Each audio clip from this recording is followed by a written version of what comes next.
वर्तमान सबुठ बड़ खबर कणिया मेडिकल परिसर में निर्माणाधीन 100 शज्या विशिष्ट हस्पिटाल पटिक भूसुरी पड़ता जमापड़ी। उक्त पटिकर छात आज पड़ता बेले छात उपर छिड़ा होई काम करुवा 4 जण श्रमिक गुरुतर होई कणिया मेडिकल में चिकित्सित होइछन्ते। गुरुतर श्रमिक नयागढ़ सरधापुर कालिया जेना, दिलीप नायक, राजा प्रधान, कालिया प्रधान बोली जमापड़ी। अत्यंत निम्नमानर कार्य जो एभली घटुवा स्थानीय लोक प्रकाश करछन्ते। ठेकादार एवं जंत्रीक मध्य मधुचंद्रिका फल एभली निम्नमानर कार्य होता जमापड़ी।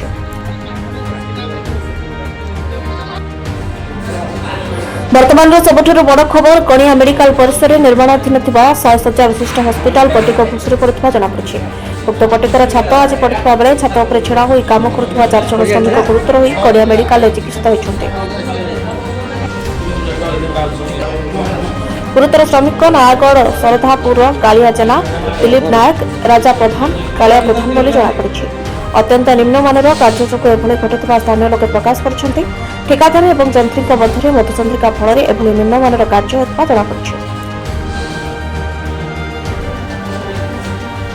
ब्यूरो चीफ ज्ञानप्रकाश सेनापति रिपोर्ट, गीतांजलि न्यूज ओडिया।